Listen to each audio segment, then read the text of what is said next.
Welcome to the show.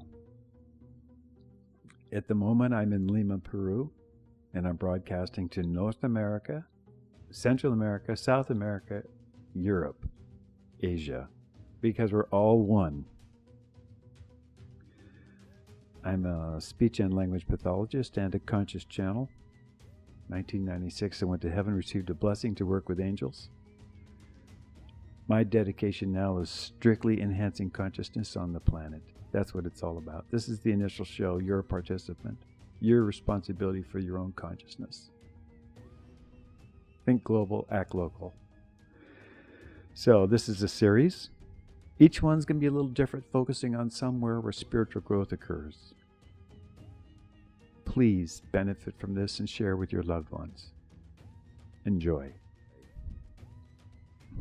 The best way to bridge consciousness is when you pass on and when you're born. My next guest, Terry O'Shea, kind of like passed on. He had a near-death experience. You ready to cross that bridge with your own communication? Please pay close attention and listen to the message he brings. You and all your loved ones are always in my prayers.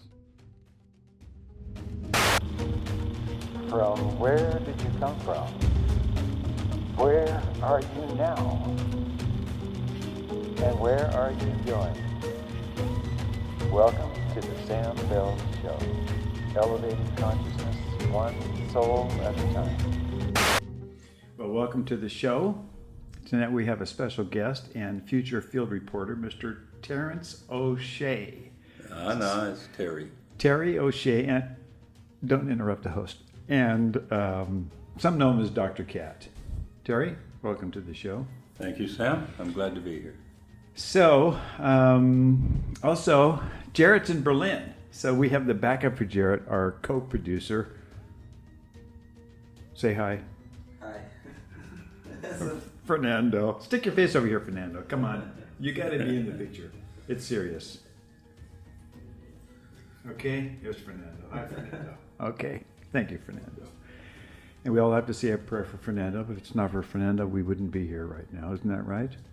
Yes, sir. That's right. Now, Oh, to try to put this in perspective, this is a personal friend of mine, and he's never had his angel channeled. He's watched me channel angels, and he's been a very respectful skeptic, a very, very respectful skeptic up until a month or so ago. So let me lay the groundwork. Terry, can you tell me, where were you born? well, about 73 years ago, I was born in the wilderness of North Idaho, the Bitterroot Mountain Range, and I spent my childhood living in the Salmon River Wilderness and other areas of Idaho. And do you have any evidence, any photos we can show that? Oh, I have a few relics, I'll call them, of my childhood, yes. Yeah, he tossed out a whole bunch apparently, but he kept the one of him carrying a bear on his back and holding a bunch of salmon. So.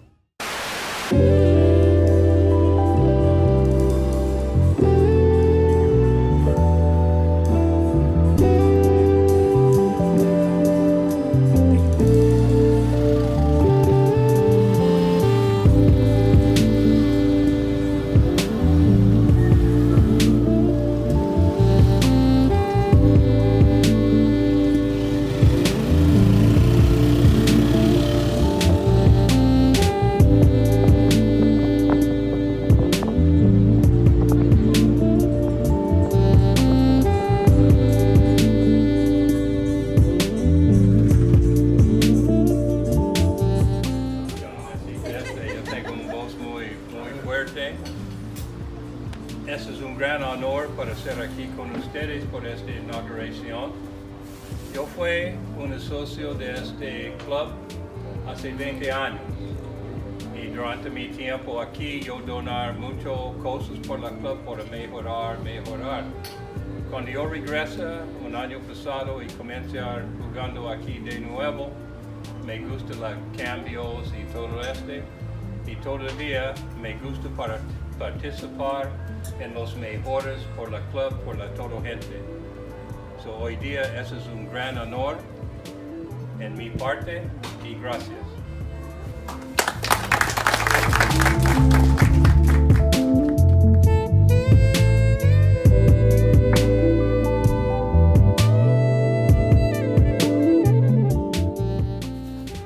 Bueno, yo aprendí realmente lo que me enseña el señor Terry es la fortaleza realmente de un hombre luchador, de un hombre que tiene muchos deseos de seguir viviendo, un hombre muy valiente, ¿no? Para seguir adelante sin realmente, o sea, dándole mucho valor, digamos, a la vida. Muy bien, ¿no? Y yo pienso de que es una lección de vida para nosotros, para mí y para muchos. ¿No? ¿Ya? Todo. Sí, todo, ¿no?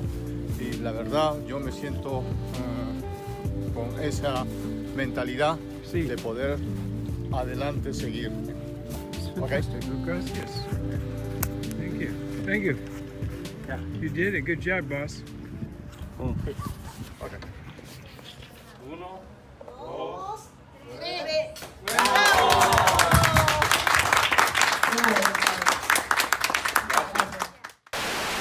Anyway, and then worked in the mining industry, very successful in the mining industry, and volunteered in the 60s.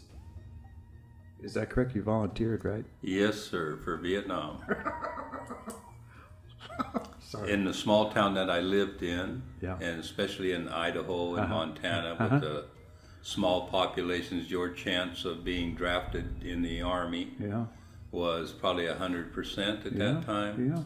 So before I got drafted, I thought I would join the Navy. Yeah. And at the time I joined the Navy, I still got a draft letter from the Army. Thought that was kind of strange at the time, but yeah. 2 tours of duty on the Enterprise. Actually, I spent 8 years during the Vietnam era.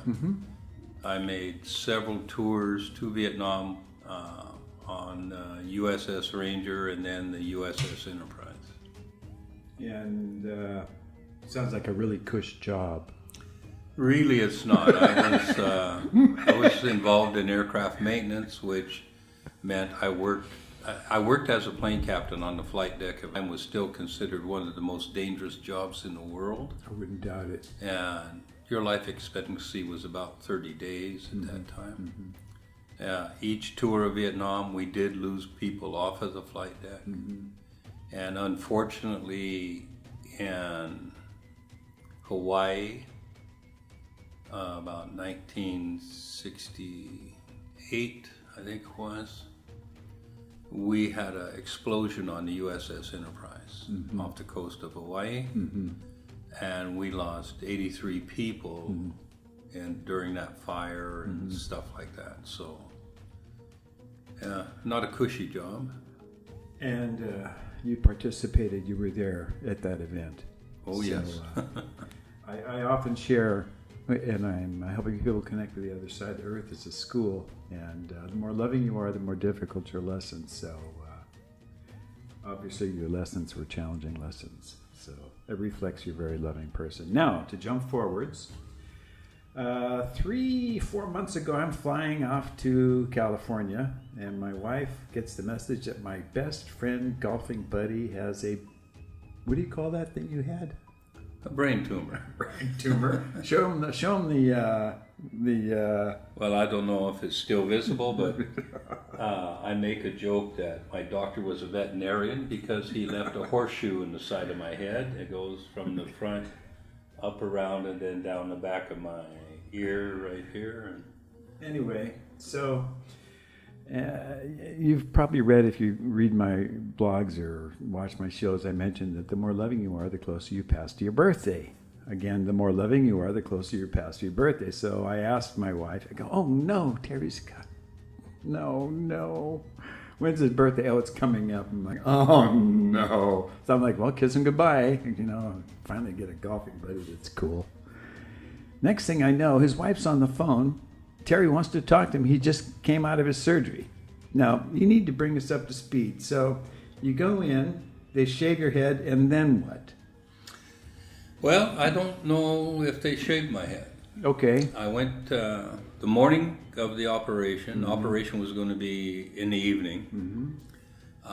That morning, I played a round of golf, and I was supposed to go to the clinic at 2 o'clock in the afternoon, and they would prep me for surgery for 8 o'clock in the evening.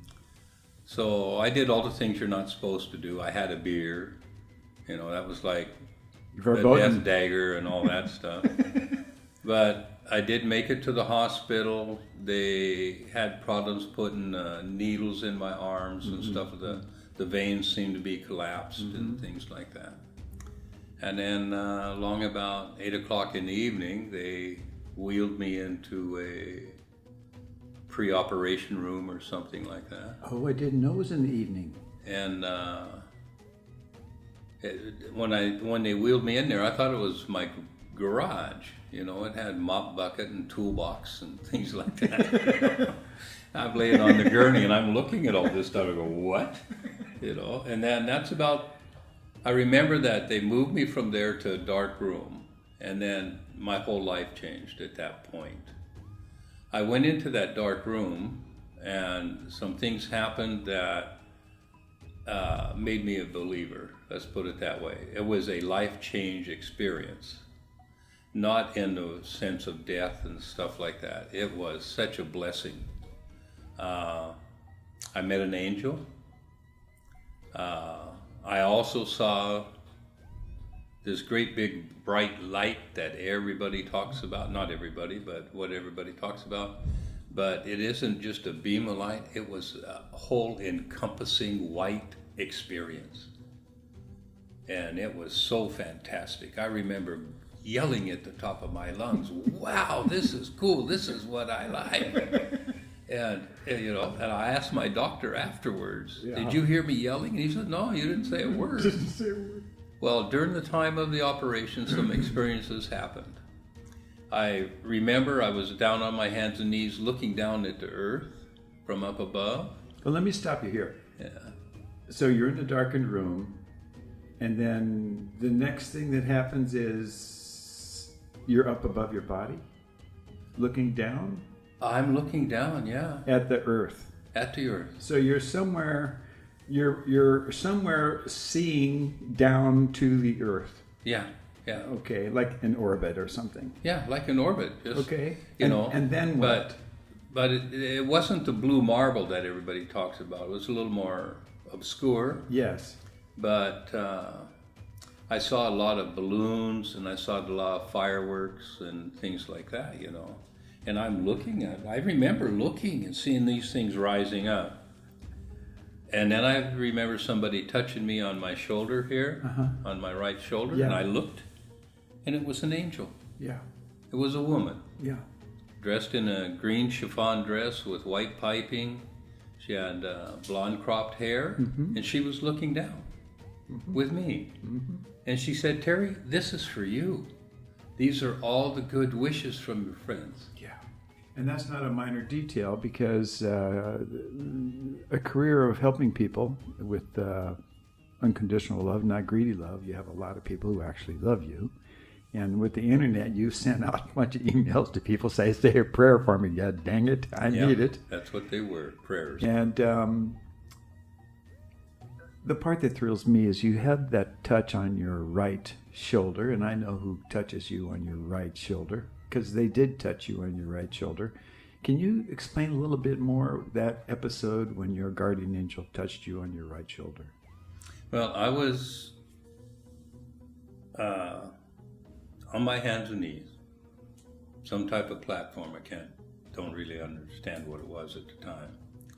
And I was looking down at a section of the earth, and it was dark. It was nighttime. Okay, so I see all these sparkling lights, and then they start getting bigger and bigger, and they were like balloons and fireworks and stuff, raising up and raising up and raising up, and the accumulation was getting bigger and bigger. It wasn't just one mass and stayed the same. It encompassed a whole great area. And you didn't know what it was? And I didn't know what it was. I was just looking at all of it. And I really wasn't thinking too much. I was just wondering what it was. You know? And then I felt this touch on my shoulder, my right shoulder. And I looked over, and there's this woman, and she's on her hands and knees. And she's in a green dress, and I see the white piping that went around the bottom of the dress and that. And I followed it up to her neck, and she had what was called crop blonde hair. You know, not blonde, but just blonde hair. And just, I would say, an ordinary type face, nothing real expressive or anything like that, you know. And I go, "Who are you?" And she goes, "I'm your angel. And all of this is for you." And I go, "Well, what is this?" And she says, "That's all the prayers coming up." And then that's the last I saw of her. Nothing more. That was it. So I know angels exist. Something that has never, ever happened. I had 2 opportunities in my life to see something like this before through near-death experience, and I never witnessed anything like this. And then what came after this was the bright white light, and in a procession of things, not just boom, it's there. It actually had to come in from the darkness while my other life was leaving. So I had this, like a movie, and everything's exiting stage right, and then all of a sudden everything is entering stage right. You know, so it wasn't just a snap of the fingers and you went from dark to light and stuff like that. It was a procession of time. Going towards looking forwards, I thought you were going to pass on. Your friends thought you were going to pass on. Your caddy thought you were going to pass on. We'll put your caddy's clip in here, Marcos. He's a good guy. And, well, you didn't pass on. Matter of fact, you came back better looking, better sounding, better golfer. You need a haircut different, but other than that, you actually came back a lot better. More importantly, how do you feel about the afterlife? I'm not afraid of it. Hallelujah, baby. I'm not afraid of it at all. No, you're not. You're not BSing me. No. No. I'm perfectly content. Yeah, tell me about it. You know, there's nothing to fear. No. You know, Yeah. What I experienced, you know, through your life, you do all kinds of things and stuff like that. And sometimes you wonder, will I go to heaven? Will I go the other direction and stuff like that? I know where I'm going. Yeah, of course. And I'm not afraid of it. No. And it's nice. Yeah. So, like you said, you don't just die. No. Your soul leaves your body and enters the other world. Yeah. Yes, I agree with that. I think, at least for me and possibly for you, the only drawback, if you could call it a drawback, is the loved ones that you love, that you know, you can't really fully express. I don't think You can't express it. the people who have experienced the same thing can communicate about it. Yeah. But if you haven't experienced it, it's hard for people to understand. Yeah.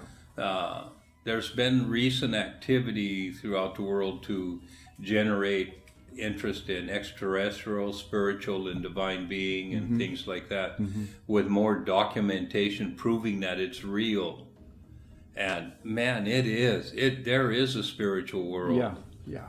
And there is a divine being and all the divine presence and all this stuff. I got a chance to see it. Yeah. Yeah. Yeah. Yeah, it's excellent. Yeah, that's correct. And now, you can trust this man because the United States government trusted him on an aircraft carrier with some very important information. You want to describe the information that you were trusted with? Yeah, there's a limited time, and probably most of it has passed, but the training I received in the military during the Vietnam War put me in a category of crypto access, which is a word that cryptonic and stuff like that.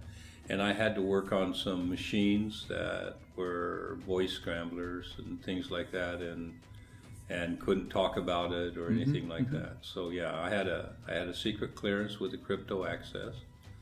So, That's enough said. Yeah. And the point is that you're not BSing the people out there. no, No, we're not. No. We are not. we're not. And I look forward to buying the book. What's the name of the book one more time? The Brain Garden, The Brain Garden, and your name is Terry O'Shea. Mr. O'Shea?